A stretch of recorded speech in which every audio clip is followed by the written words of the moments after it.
안녕하십니까. 위조옥션의 그 법원 경매 기본교육 제5강을 시작하겠습니다. 오늘은 물건에 대해서 공부해보는 시간이 되겠습니다.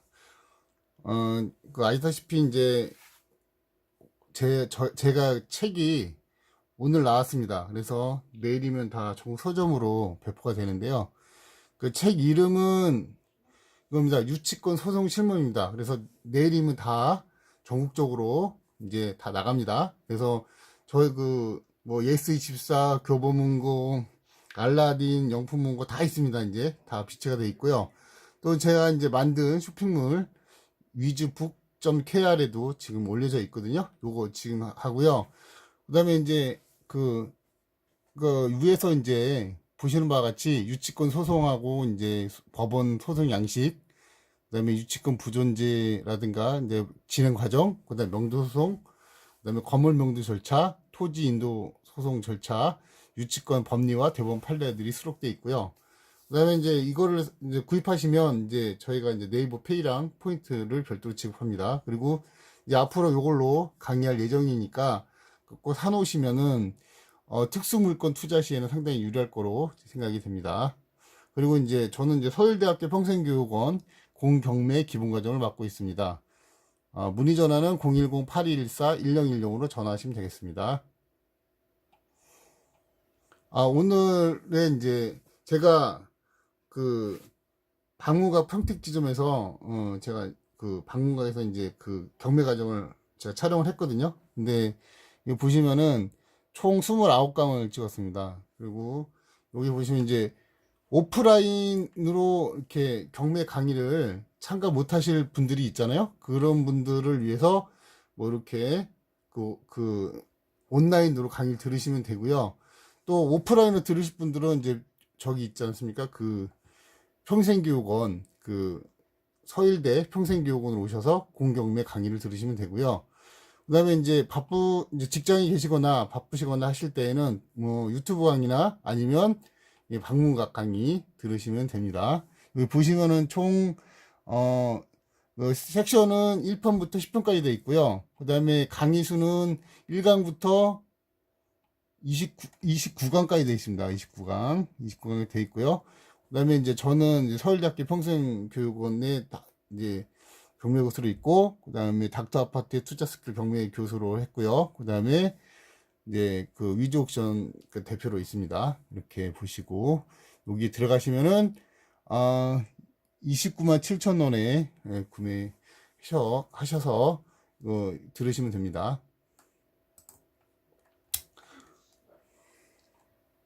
오늘의 강의는 물건 교육입니다. 그래서 제 5장입니다. 5장에 보시면 이제 물건 공부를 하시는데요. 물건이 왜 중요하냐면은 물건은 이제 경매상에서 등기가 되고 그 다음에 소멸하기 때문에 물건을 꼭 배우셔야 됩니다. 그래서 경매 권리의 종류에는 물건이 있고 채권이 있고 담보물건이 있고 그 다음에 용의물건이 있고 그 다음에 청구권이 있다. 이렇게 기억하시면 됩니다. 먼저 물건이란 무엇이냐 하면은 이제 물건은 채권과의 또 다른 말이죠. 그러니까 부동산이나 아니면 물건 또 기타 재산권 등이 있는데 타인의 간섭이 없다는 거죠. 그리고 권리의 침해를 안 받는다. 네, 그게 물건입니다. 그러니까 좀 이렇게 쉽게 말하면은 제가 이제 아파트를 갖다가 이제 제가 이제 구입을 하잖아요. 그러면 무엇을 얻게 됩니까? 소유권을 얻게 돼요. 소유권이 물건입니다. 이게 소유권이 뭐예요? 내가 그 아파트의 주인이다. 그럼 다른 사람들이 그러면 인정을 해주잖아요. 내가 이제 등기부에 올라가 있고, 그 다음에 내가 소유권이 등재가 돼 있고, 내가 거기서 어떻게 돼요? 아파트를 사용하고, 그 다음에 처분할 수 있는 권리가 있고, 어떻게 수익할 수 있는 권리가 있죠. 그죠? 그게 소유권입니다. 소유권은 사용, 수익, 처분의 권리가 있습니다. 그래서 그걸 물건이라고 합니다. 그 다음에 이제 물건이 또 있죠. 물건이 이제 근저당, 뭐 저당 이런 게 있잖아요. 이제 물건을 맡겨놓고 돈을 빌려줄 때 그 물건에다가 설정을 합니다. 설정을 해갖고 그 설정한 그 범위만큼의 채권을 행사하는 겁니다. 그것도 물권 이렇게 되고요. 채권은 무엇입니까? 채권은 A가 B에게 돈을 빌려줬을 때, 차용을 해줬을 때 A와 B만 되는, 그러니까 A는 돈을 받을 수 있는 권리가 있고 B는 어떻게 됩니까? 돈을 갚아야 되는 의무가 있잖아요. 권리와 의무가 같이 만나는 거, 이렇게 당사자끼리만 있는 거, 요게 채권입니다. 요거는 채권이고, 그 다음에 주로 어느 때 발생이 되느냐? 금전관계. 그 다음에 뭐 차용을 해줬거나 아니 변제를 해줬거나 이럴 때에 이제 그 채권 행위가 일어나는 거죠. 채권 행위. 근데 그 채권이 행위가 일어나면 뭐가 되냐? 변동이 되고, 채권 변동이라고 하잖아요. 변동. 그러면 이제 뭐 예를 들어서 A가 B한테 그 금전을 차용했는데 뭐 B가 A한테 돈을 갚았다. 그럼 어떻게 돼요? 채권 변동이 일어났죠. 그러면 이제 어떻게 됩니까? 채권이 소멸하게 되죠. 발생, 채권의 발생, 채권의 변동, 채권의 소멸, 이렇게 되죠. 네. 물권도 마찬가지로 그렇게 됩니다. 예. 뭐 물권 행위도 마찬가지죠. 만약에 이제 은행에다 우리가 아파트를 담보로 은행에다가 그 돈을 대출 받으면 어떻게 합니까? 은행은 아파트에 어떻게 해요? 근저당을 하고 그다음에 그 대출금이 나가지 않습니까? 나가면 어떻게 돼요? 물권의 발생이 되죠. 물권의 발생. 그다음에 제가 이제 그거를 갚아요. 이제 예를 들어서 뭐 1억 원인데 5천만 원을 갚습니다. 5천 원 받으면 어떻게 나머지 차익은 어떻게 5천 원이 남죠? 그럼 어떻게 돼요? 물건의 변동이 되죠. 변동. 그다음에 전부 다 갚습니다. 그래갖고 제가 그 근저당을 이제 근저당을 말소해 달라고 요구합니다. 그럼 어떻게 됩니까? 물건의 소멸. 예, 이렇게 됩니다. 그래서 발생, 변동, 소멸 이렇게 되겠습니다. 그다음에 이제 담보 물건은 뭐냐면 금전 관계에도 많이 형성되는 건데요. 아까도 말씀드렸지만 저당권, 근저당권, 담보가등기, 그 다음에 법정담보물권이 있습니다. 근데 그 저당권은 아까 이제 은행을 생각하시면 됩니다. 저당, 근저당, 은행 생각하시면 되고, 담보가등기는 뭐냐면, 주로 대부업에서 많이 쓰는데, 예를 들어서 그거 있잖아요. 선순위로 가등기를 해놨어요. 담보가등기를 해놓으면, 다른 채권자보다 먼저 우선적으로 변제받을 수 있고, 만약에 이 가등기가 담보가등기 아닌 소유권 이전 청구권 가등기였다, 채권상이었다, 그러면은 어떻게 됩니까? 경매에서는 말소가 되지 않고 이전이 됩니다. 이렇게 선순위 청구권 가등기일 때는 이전이 됩니다. 이렇게 그런 또 물건을 조심하셔야 되고, 그다음에 법정담보물권이 있습니다. 법정담보물권 뭐냐면 쉽게 말하면 유치권을 법정담보물권이라고 합니다. 유치권이 뭡니까? 유치권 그거죠.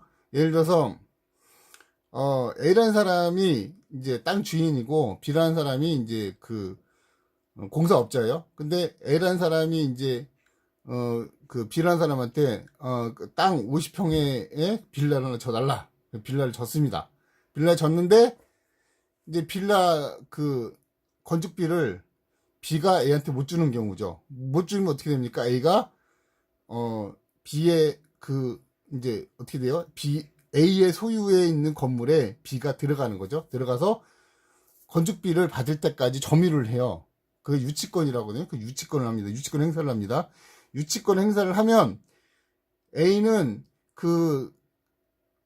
어떻게 돼요? 건축비를 내고 그 물건을 찾아가야 돼요. 근데 이거를 경매로 이제 나왔어요. A가 이제 어떤 개인적인 사정으로 해서 경매가 걸려서 이게 이제 그 건물이 유치권 행사하고 있는 건물이 이제 경매가 나왔을 때에는 낙찰자가 그걸 인수합니다. 인수해버리면 어떻게 됩니까? 또 이 건물은 건물까지 치르고 또 공사비는 공사비대로 치러야 되는 그런 또 함정이 있을 수가 있습니다. 그래서 그거를 잘 파악해서 투자를 해야 됩니다. 그래서 유치권이 행사된 물건은 정말 유치권이 되는지 안 되는지 잘 파악해서 투자를 해야 된다. 이게 관건입니다. 그 다음에 이제 용익 물건이 있는데, 용익 물건이란 뭐냐면 사용할 수 있는 권리, 수익할 수 있는 권리입니다. 그래서 그러니까 여기 보시면은 요 용자 보이죠? 용 밑에가 이제 뒤에가 이익이죠. 합쳐서 용익이 됩니다. 그래서 사용 수익 이렇게 할 수 있는 권리다. 그래서 용익 물건이라고 합니다. 그 다음에 이제 용익 물건 뭐가 있느냐?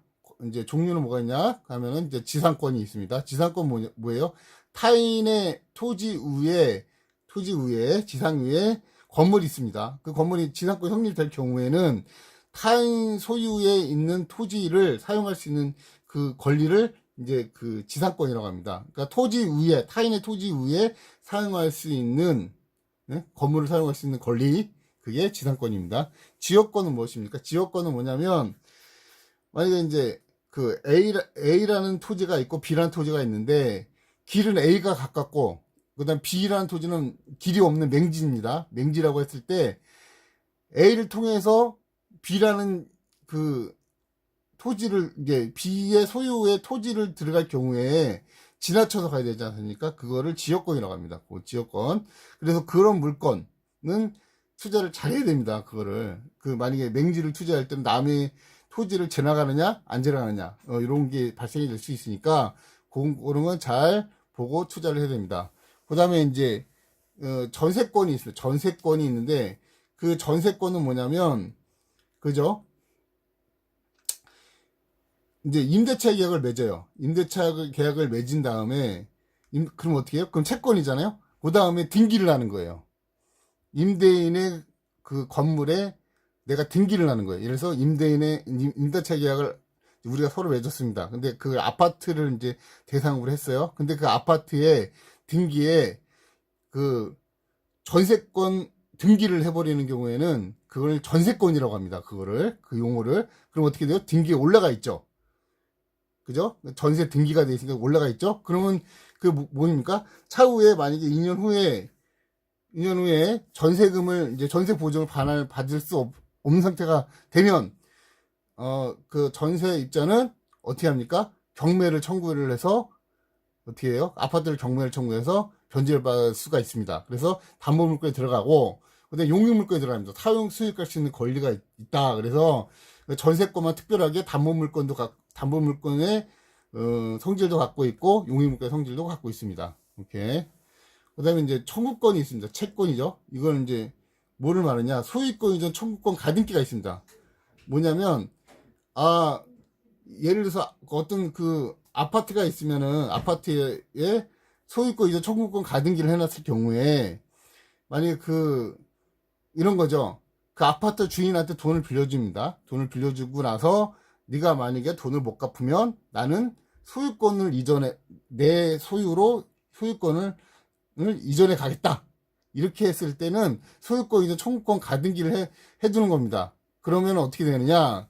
요게 이제 모든 순위에 앞서갖고, 요게 순위가 앞서갖고, 이거를 그냥 남한테 넘기거나 아니면 경매가 나와도 소유권이나 청구권 가등기권자는 본등기를 해버리면 경매가 말소됩니다. 경매가 취소되고 말소가 되기 때문에, 경매 등기 말소되기 때문에 상당히 조심해야 됩니다. 이렇게. 그 다음에 이제 처분금지 가처분이 있습니다. 처분금지 가처분이 선순위일 경우에, 만약 경매가 들어왔다. 그러면 처분금지 가처분권자가 경매를 말소시킬 수 있습니다. 이렇게 취소시키고 말소시키고 있다. 그래서 상당히 위험한 권리다. 그래서 경매가 나왔을 때 소유권, 청구권 가등기가 선순위가 돼 있고, 처분금지 가처분 등기가 선순위가 돼 있다라고 했을 때는 절대로 투자하시면 안 됩니다. 그럴 때에는 말소를 당할 수가 있으니까 낙찰이 무효가 될 수가 있거든요. 이럴 때는 투자하시면 안 되겠습니다. 이거는 조심해야 될 물건이다. 그렇게 생각하시면 되겠습니다.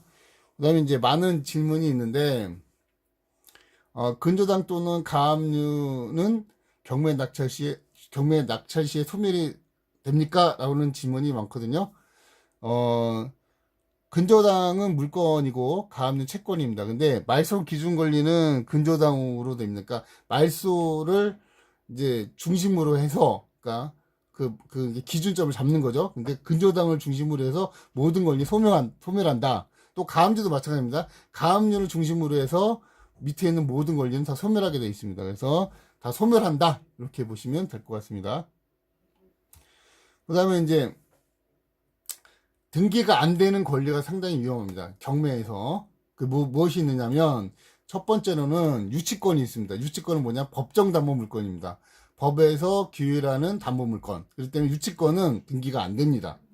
등기가 안 돼요. 또 법정이란 말이 있죠. 법정이라는 말은 뭐냐면 등기가 안 되는 지상권, 등기를 안 한 지상권입니다. 등기가 안 한 지상권이기 때문에 요것도 등기가 안 돼 있습니다. 안 돼 있기 때문에 요것도 그냥 하시게 되면 어떻게 됩니까? 예. 제가 이제 떠안을 수가 있어요. 이거 조심하셔야 되고. 근데 분묘지기권이 있습니다. 분묘지기권 뭐냐면, 임야나 땅에, 산소가 있을 때, 이렇게 산소가 있을 때, 그 산소를 설치한 사람이 계속 산소에 찾아와서 차례를 지내거나 제사를 지낼 수 있는 권리를 인정해 주는 거거든요. 그래서 그 부분, 산소가 차지하는 면적은, 낙찰을 받았다 하더라도 부모지구 인정이 되면 그 부분을 쓸 수가 없습니다. 그래서 그런 것들을 잘 파악해야 된다. 그 다음에 점유권이 있습니다. 점유권은 뭐냐면, 어떤 건물에 들어가서 이제, 관리를 하고 있는 사람이 있습니다. 어떤 건물을 관리하고 있는 사람이 있는데, 이 사람이 정당한 점유권이 있다. 라고 했을 때에는, 우리가 이제, 마음대로 침탈을 못 하거든요, 점유를. 그러니까 예를 들어서, 정당한 유치권자가 있어요. 정당한 유치권자가 공사비를 못 받고 들어가서 이제 유치권을 행사를 하고 있어요. 그 사람은 점유권이 있는 거거든요. 우리가 마음대로 유치권자를 갖다가 어떻게 돼요? 끌어낼 수가 없는 거예요. 점유를 하고 있는 상태에서는 적법한 점유의 상태에서는 끌어낼 수가 없는 거예요. 그래서 점유권은 등기가 안 됩니다. 유치권은 등기가 안 되잖아요. 안 되기 때문에 조심해야 된다. 이렇게 생각하시면 되겠습니다. 두 번째는 이제 채권입니다. 채권인데 채권은 뭐냐면 주택이나 상가 건물에 임대차 계약서만 존재하는 경우, 그러니까 임차권이죠. 그걸 임차권이라고 하는데 임대차 계약서만 존재하는 경우에는 채권이고, 임대차 계약서로 해서 예를 들어서 전세 등기를 했다. 그럴 때에는 물권이 됩니다. 이렇게. 그런데 이제 세 번째 보시면 채권이 물권으로 인정되는 권리가 있습니다. 그건 뭐냐면 주택하고 이제 상가가 있는데 임차권 등기를 명령을 받은 경우에, 그러니까 어떤 경우냐면 제가 이제 어느 이제 아파트에 들어가서 이제 2년 만기로 다 이제 돼서 이제 돈을 임대인한테 보증금을 달라고 요구를 했는데 임대인이 계속 안 주는 거예요. 그럼 어떻게 합니까?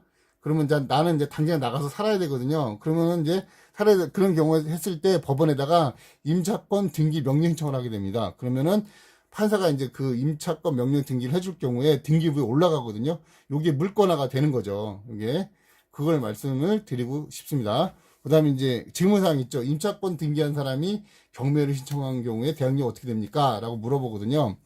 이분은 이제 나가셔도 돼요. 건물에 나가셔도 되고, 그 다음에 경매를 신청한 경우에 모두 변제를 받으면, 신청해서 모두 변제를 받으면 어떻게 돼요? 대항력이 사라지고, 그 다음에 모두 그러니까 경매를 낙찰이 돼갖고 배당을 일부만 받으면 그 일부는 낙찰자가 인수하게 됩니다. 그래서 그걸 잘 보셔야 돼요. 그래서 낙찰자는 항상 임차권 등기한 사람이 경매를 넣었을 때에는 배당이 전부 다 되는지 안 되는지를 잘 보셔야 됩니다. 그래서 배당 공부는 따로 나중에 잘 하셔야지만 이렇게 피해를 안 볼 수가 있다고 말씀드리고 싶습니다. 네, 오늘은 여기까지 이제 다 하셨고요. 오늘 정리를 하면요. 첫 번째는 물권과 채권입니다. 물권은 이제 배타성이 있다. 그래서 남한테 간섭을 안 받고 이익할 수 있는 권리가 물권이다. 채권은 특정인한테만 청구할 수 있고 특정인한테만 변제하고 차용할 수 있다. 이게 이제 채권입니다. 그리고 이제 담보물권은 뭐냐? 금전관계 때 많이 성립되는데 이제 저당권이나 근저당권이나 담보가등기, 법정 담보물권이 있는데 요게 이제 담보물권이다. 근데 법정 담보물권 뭐예요? 유치권이다. 대표적인 게. 근데 그거는 등기가 안 된다. 법정이란 말이 듣으면 등기가 안 된다. 그런 말 이제 그렇습니다. 그리고 용의물권 뭐냐면 사용하고 수익할 수 있는 권리다. 그래서 지상권이다, 지역권이다, 그다음에 전세권이다. 이렇게 기억하시면 됩니다. 네, 청구권이 있다. 이거는 뭐냐면 소유권 이전 청구 가등기가 있다. 그랬을 때 그 A라는 사람이 돈을 빌려주고 만약에 있을 때 A라는 사람이 돈을 못 갚으면 어떻게 돼요? 그 A라는 사람의 집을 갖다가 이제 등기를 해오는 거예요. 그러게 이제 소유권 이전 청구권 가등기를 해놓으면 미리 예약을 하는 거죠. 그렇게 해놓고 매매 예약을 한 겁니다. 이렇게 하는 거고요. 그 다음에 처분금지 가처분이 있습니다. 뭐냐면은 뭐 어떤 소송을 이제 진행하기 위해서 이제 소송하다가 그 사람이 이제 돈을 안 갚은 상태에서 그 유일한 그 아파트가 유일한 재산인데 그거를 처분해버리면 더 이상 변제받을 길이 없잖아요. 그래서 미리 처분금지 가처분을 하고 뭐 이렇게 한다던가 아니면은 뭐 예를 들어서 내가 이제 저런 거 있잖아요. A라는 아파트를 사기로 했어요. A의 아파트를 사기로 했는데 내가 이제 잔금 이제 계약금 넣고 잔금 넣고 이제 계약금 넣고 중도금 넣고 잔금을 넣는데 이 사람이 등기를 안 해줘요. 그래갖고 우리가 재판에 청구를 합니다. 등기 이전하라고 재판을 청구했는데 그 중간에 재판하는 도중에 A라는 사람이 그 아파트를 처분하면 안 되잖아요. 그래서 처분금지 가처분을 하는 거예요. 그래서 뭐 팔지 못하게 이렇게 해놓은 제한을 하는 행위가 이제 처분금지 가처분이다 이렇게 생각하시면 됩니다.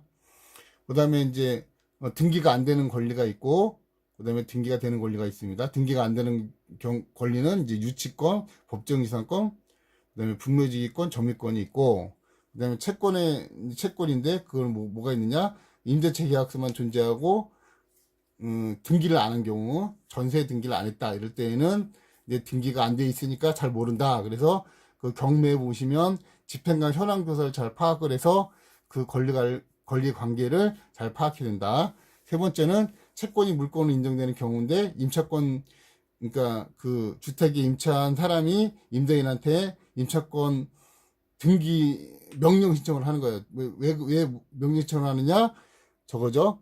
전세 그러니까 예를 들어서 임대차 보증을 못 받아서 자기는 이제 급하게 나가게 생겼는데 그만 나가면은 이제 차후에 그 권리 보장이 안 되니까 관할 법원에다가 임차권 등기를 이제 명령 신청을 해놓고 명령이 나오면 등기부에다가 기입을 해놓고 임차권이 이제 등기가 돼 있죠. 근데 경매를 치면 그걸로 변제받는다. 이렇게 알아두시면 되겠습니다. 오늘은 이렇게 물건에 대해서 알아봤고요. 그 다음에 등기가 되는 권리랑 등기 안 되는 권리를 알아봤습니다. 다음번에는 임대차 보호법을 할 겁니다. 임대차 보호법 시간에 잘 들으시고요. 오늘은 이만 마치겠습니다. 감사합니다.